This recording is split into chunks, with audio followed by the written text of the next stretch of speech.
مقام آخر ان اللہ وملائکتہ یصلون علی النبی یا ایھا الذین آمنوا صلوا علیہ وسلموا تسلیما اللهم صل على سيدنا ومولانا محمد وعلى آل سيدنا وأصحاب سيدنا ومولانا محمد وبارك وسلم عليه صلاة وسلاما عليك يا سيدي يا رسول الله وعلى آلك وأصحابك يا سيدي يا خير خلق الله کر جوانی میں عبادت کاہلی اچھی نہیں، جب بڑھاپا آ گیا بات بن پڑتی نہیں، ہے بڑھاپا بھی غنیمت جب جوانی ہو چکی، یہ بڑھاپا بھی نہ ہوگا موت جس دم آ گئی۔ یا محمد مصطفیٰ قربان تیرے نام پر، پاک سچا دین تیرا ہوں فدا اسلام پر، بہت شیرین و لذیذ و پاک تیرا نام ہے، جو ادب سے نام لیوے لائق انعام ہے۔ کوئی تجھ سا ہوا ہے نہ ہوئے گا کبھی، جو نبی پیدا ہوئے خادم ہوئے تیرے سبھی، کہ محمد سے وفا تو نے تو ہم تیرے ہیں، یہ جہاں ہے چیز کیا لوح و قلم تیرے ہیں۔ حمد و صلات کے بعد واجب الاحترام دوستان عزیز، برادران اسلام، اللہ وحدہ لا شریک کے پاک کلام قرآن مجید فرقان حمید میں سے سورہ بقرہ کی ایک آیت کریمہ کا حصہ تلاوت کیا ہے۔ اللہ رب العزت کی بارگاہ میں دعا ہے کہ رب ذوالجلال مختصر وقت میں قرآن و سنت کی روشنی میں حق و سچ بیان کرنے کی توفیق نصیب فرمائے، بیان کے بعد طرفین کو عمل کرنے کی توفیق نصیب فرمائے۔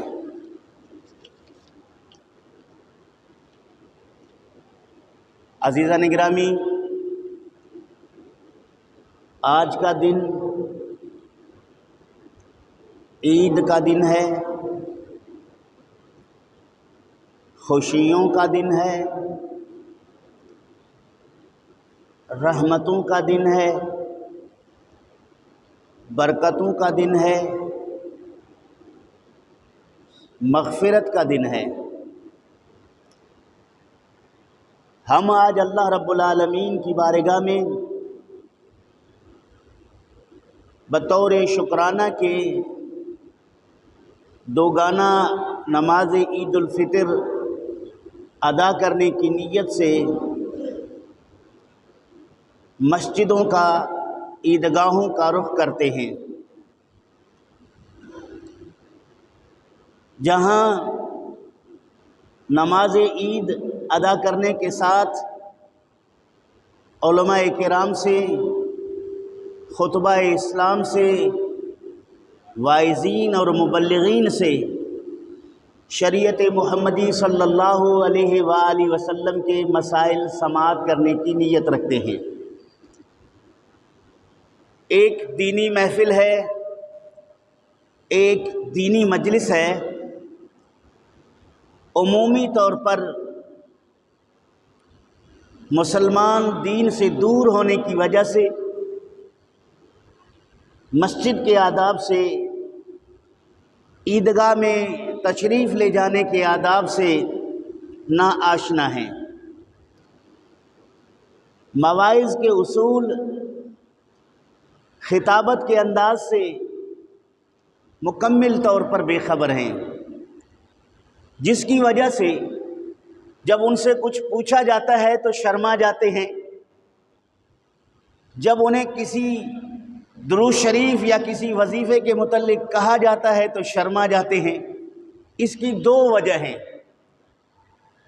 ایک وجہ یہ کہ دینی ماحول نہیں ملا، دوسری وجہ یہ ہے کہ پڑھنا جانتے نہیں۔ اونچی آواز میں پڑھنے والے کی درود ساتھ والا سن سکتا ہے، اور نہ جاننے والا گھبراہٹ کی وجہ سے اس کی زبان سے کلمات نہیں نکلتے۔ یہ میں محسوس کر رہا ہوں، یہ میں لوگوں کے چہروں سے اندازہ لگا رہا ہوں۔ دوسری بات، مسجد شریف میں نماز کے ارادے سے آنے والا مسجد شریف کے اندر کس طرح بیٹھے وہ بھی پتہ نہیں ہے۔ مسجد شریف میں بیٹھنے والا صف میں بیٹھے گا، نہ آگے نہ پیچھے، صف کو درست کرے گا، چونکہ جیسے ہی نماز کا وقت ہوا تو صفیں کھڑی ہو جائیں گی، آگے پیچھے بعد میں آنے والوں کو دقت اور تکلیف نہ ہو۔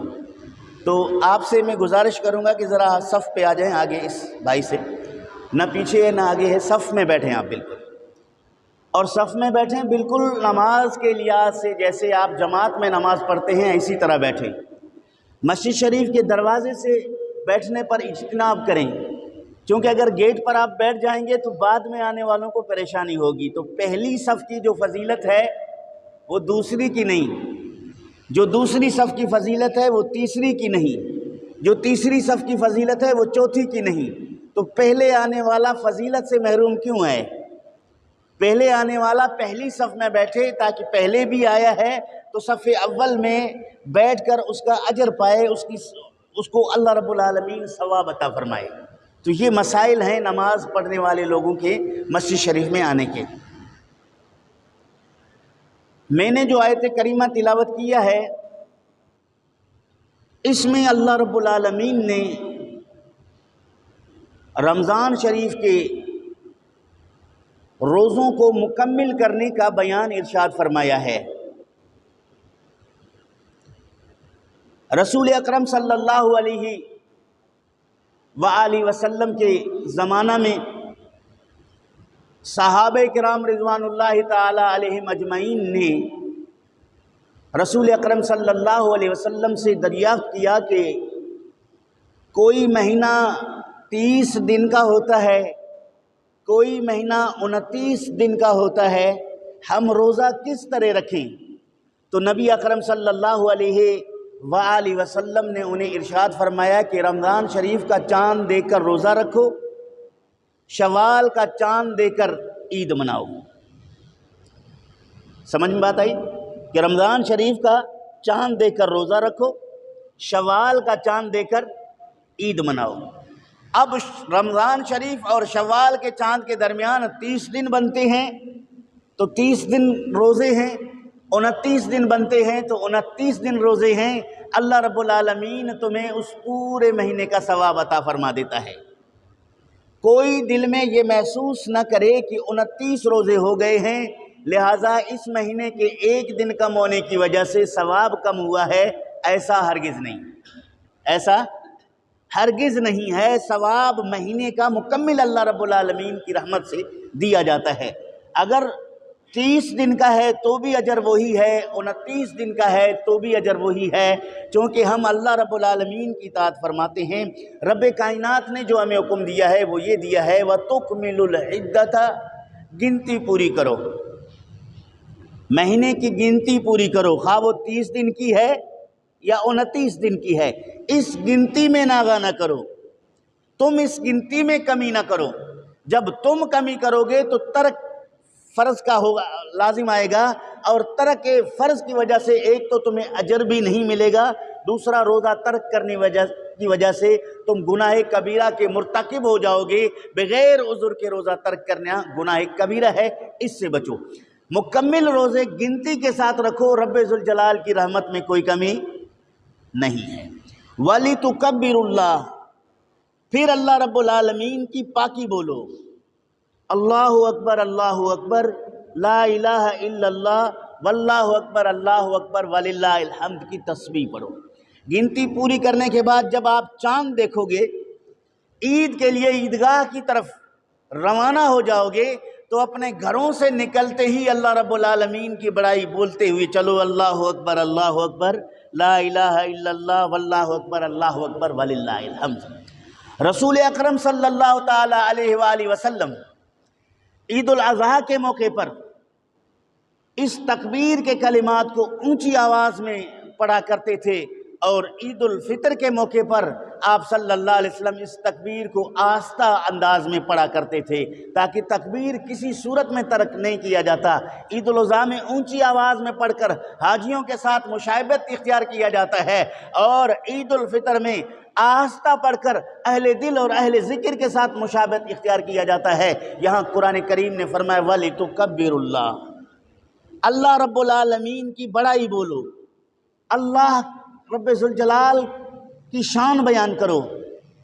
اور رسول اکرم صلی اللہ تعالی علیہ وآلہ وسلم عیدین کے خطبات میں اللہ رب العالمین کی صفات حسنہ کا بیان فرماتے، رب ذوالجلال کی وحدانیت کا ذکر فرماتے، اللہ رب العالمین کی کبریائیت کا ذکر فرماتے، پھر لوگوں کو محبت اور اخوت کا درس دیا کرتے، صدقہ اور خیرات، فطرہ اور قربانی، جس طرح کی مناسبت سے آپ صلی اللہ تعالی علیہ وآلہ وسلم لوگوں کو ارشاد فرمایا کرتے تھے، وہی معمولات تا قیامت امت میں جاری اور ساری رہیں گے۔ رسول اکرم صلی اللہ تعالی علیہ وآلہ وسلم نے عید الفطر کو عید سعید قرار دیا اور اس کی بشارتیں اپنی امت کو دی۔ فرمایا وَلِتُكَبِّرُ اللَّهَ، اللہ کی بڑائی بولو، عَلَى مَا هَدَاكُمْ، اس بات پر کہ اللہ رب العالمین نے تمہیں ہدایت دی، لَعَلَّكُمْ تَشْكُرُونَ، تاکہ تم شکر گزار بن جاؤ۔ کہہ دو نا سبحان اللہ، اونچی آواز میں کہہ دو، اونچی آواز میں کہہ دو سبحان اللہ۔ اللہ رب العالمین نے تمہیں ہدایت دی ہے، اور یہ ہدایت اللہ کی نعمتوں میں سے بڑی نعمت ہے، لَعَلَّكُمْ تَشْكُرُونَ، تاکہ تم شکر گزار بندے بن جاؤ۔ اللہ رب العالمین نے ہمیں شریعت محمدی صلی اللہ علیہ وآلہ وسلم قبول کرنے کی توفیق عنایت فرمایا، پھر رب ذوالجلال نے رسول کریم صلی اللہ علیہ وسلم کی شریعت پر ہمیں عمل کرنے کی توفیق عنایت فرمایا، پھر رسول کریم صلی اللہ علیہ وسلم کی سنت پر ہمیں عیدگاہ یا مسجد میں نماز عید ادا کرنے کی توفیق عنایت کی۔ یہ اللہ رب العالمین کی نعمتیں ہیں، اس ہدایت ہیں، ان نعمتوں اور ہدایتوں کے ملنے پر ہم اللہ رب العالمین کا شکر ادا کریں۔ کیا ادا کریں؟ شکر ادا کریں۔ شکر کس چیز کا نام ہے؟ شکر کسی احسان کو دل میں تسلیم کر کے زبان سے اس کے ذکر کرنے کا نام ہے۔ مثلا کسی نے کسی کے ساتھ بھلائی کیا ہے تو وہ دل میں تسلیم کر لے، اس شخص نے میرے ساتھ یہ اچھا معاملہ کیا ہے، پھر اس کا ذکر کرے، تو اللہ تعالیٰ جل شانہ اس سے زیادہ مستحق ہے کہ رب ذوالجلال کی نعمتیں جو ہمیں ملی ہیں ہم ان کو دل میں تسلیم کریں، تکبر اور غرور میں نہ آئیں۔ دل میں تسلیم کرنے کے بعد پھر ہم اس کا شکر ادا کریں۔ وہ شکر اللہ رب العالمین کی بارگاہ میں پیشانی جھکانے کا نام ہے، تسبیح پڑھنے کا نام ہے، نماز پڑھنے کا نام ہے، تکبیر پڑھنے کا نام ہے۔ تو عزیزان گرامی، رب کائنات نے ہمیں ہدایت نصیب کی ہے، اور اس ہدایت کے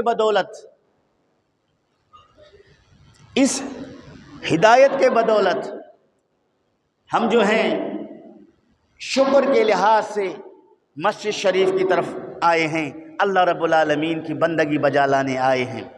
رب کائنات نے اپنے بندوں کو اپنی طرف متوجہ کرنے کے لیے زمین پر مختلف علاقہ جات میں فرشتوں کو بھیجتا ہے۔ وہ فرشتے بآواز بلند اللہ رب العالمین کے بندوں کو آواز دے کر نماز عید ادا کرنے کے لیے مسجد شریف میں جانے کی ہدایت کرتے ہیں کہ آج جاؤ، اللہ رب العالمین کی رحمتیں کھلی ہوئی ہیں، رب ذوالجلال نے تمہارے لیے پروانہ بخشش کا اعلان فرما چکا ہے، لہٰذا اپنے اپنے گھروں سے نکلو، اللہ رب العالمین کی بڑائی بولتے ہوئے، تکبیر پڑھتے ہوئے، نکلیں گے تو اللہ تعالیٰ جل شانہ کی رحمتوں سے تمہیں برابر وافر حصہ ملے گا۔ تو عزیزان گرامی وَلِتُكَبِّرُوا اللَّهَ عَلَى مَا هَدَاكُمْ، رسول اکرم صلی اللہ تعالیٰ علیہ وآلہ وسلم فرماتے ہیں جب اللہ رب العالمین کے بندے نماز عید ادا کرنے کے لیے مسجد شریف میں آتے ہیں تو اللہ تعالیٰ جل شانہ فرشتوں کو جمع فرما کر اپنے بندوں پر فخر فرماتا ہے۔ کہہ دو سبحان اللہ۔ فرشتوں کو جمع کر کے اللہ اپنے بندوں پر فخر فرماتے ہوئے فرشتوں سے پوچھتا ہے کہ اس مزدور کو کیا انعام دینا چاہیے جس نے اپنی مزدوری مکمل کی، جس نے اپنا کام مکمل کیا۔ فرشتے عرض کرتے ہیں الہ العالمین تیرے خزانے میں کمی نہیں ہے، تو اپنے بندوں کو وافر اجر عطا فرما۔ اے اللہ تو اپنے بندوں پر ان کے انعام انہیں عنایت فرما۔ تو رب کائنات فرماتا ہے میرے فرشتوں گواہ ہو جاؤ، یہ جتنے لوگ یہاں آئے ہیں جنہوں نے مجھ سے مغفرت اور بخشش طلب کیا ہے، آج میں نے ان تمام کو بخش فرما دیا۔ وَقَدْ غَفَرْتُ لَكُمْ، اللہ کی طرف سے یہ اعلان ہوتا ہے اے نماز عید ادا کرنے کے لیے عیدگاہ مسجد میں آنے والے لوگوں، جاؤ میں نے تمہارے گناہوں کو بخش فرما دیا ہے۔ کہہ دو نا سبحان اللہ۔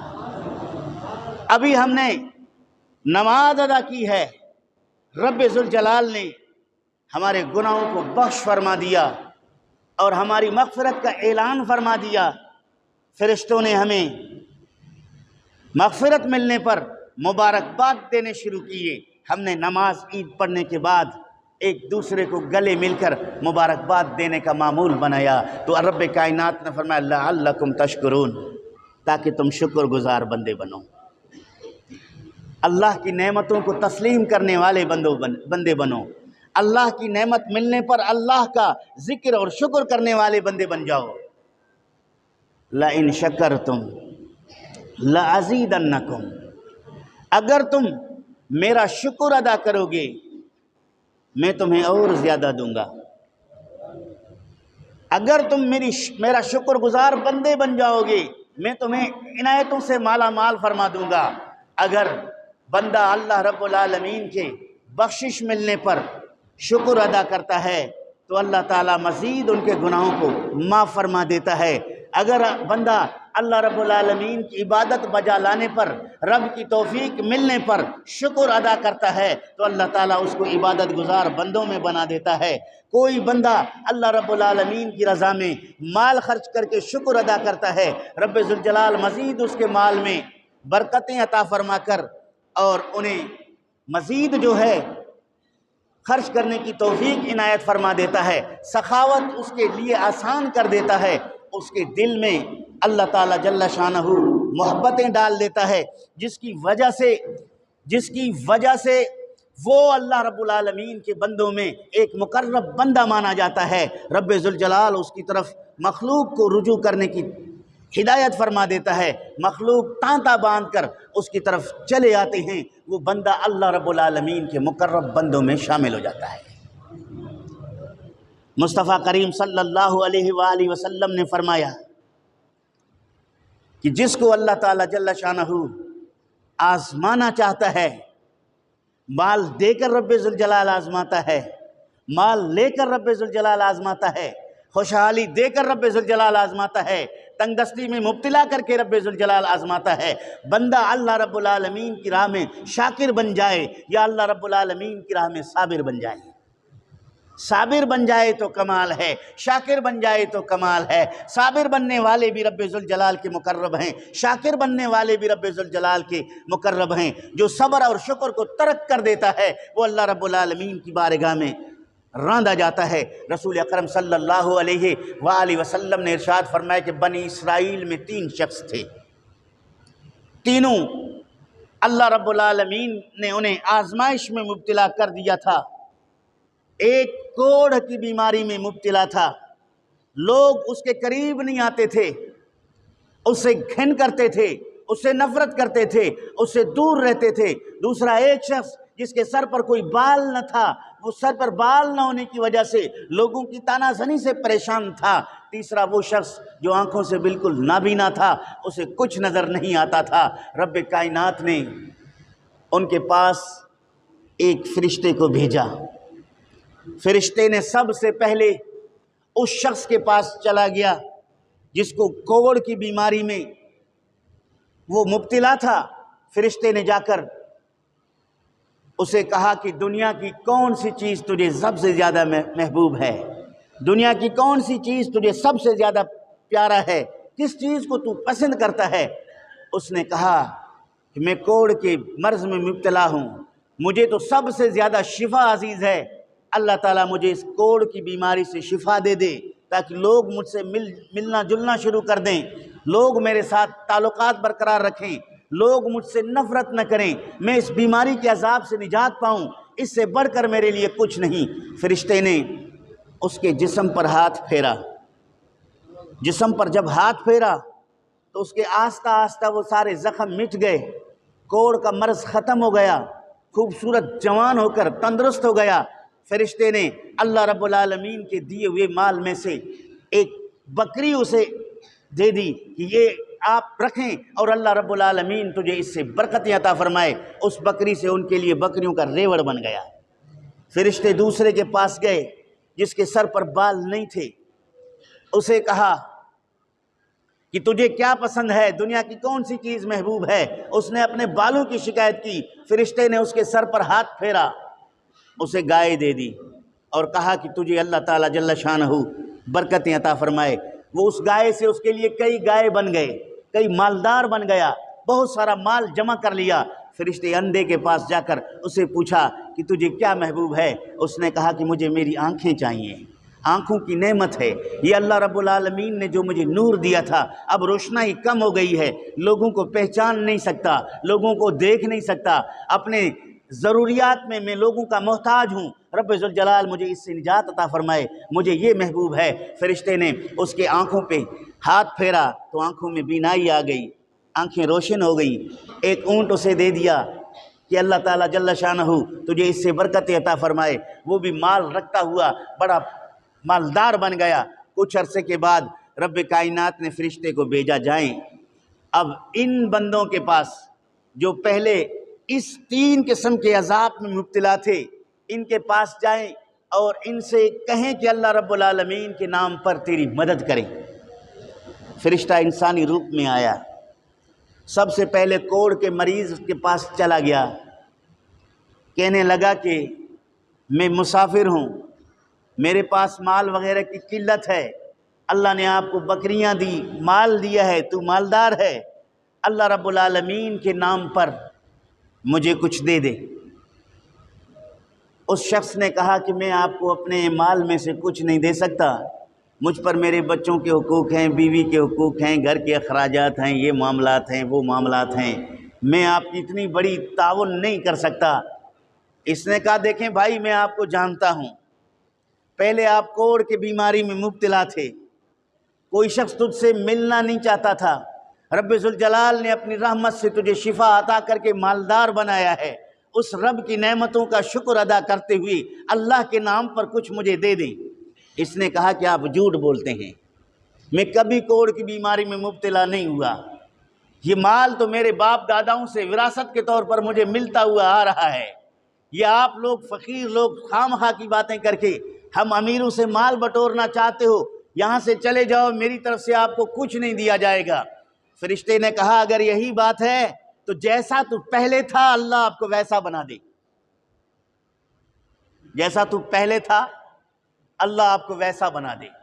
یہ کہہ کر فرشتہ چلا گیا آگے، اس کے جسم میں پھر کوڑ کی بیماری کے وہ نشانات زندہ ہو گئے، پھر سے ان کے اندر خون اور پیپ پیدا ہونے لگا، پھر وہ زخم بڑھتے گئے، اس کے علاج میں وہ مال خرچ کرتا رہا، چند ہی دنوں میں مفلس ہو کے رہ گیا، جیسے پہلے کنگال تھا، جیسے پہلے بے سر و سامان تھا، جیسے پہلے محتاج تھا، جیسے پہلے لوگ اس سے دور بھاگتے تھے، وہی کیفیت اس کا برقرار رہا۔ پھر فرشتہ جا کر اس آدمی کے پاس گیا جس کے سر پر بال نہیں تھے، اسے بھی اسی طرح کہا کہ آپ اپنے گایوں میں سے مجھے ایک گائے دے دیں، میں آپ کو جانتا ہوں آپ اس عذاب میں مبتلا تھے،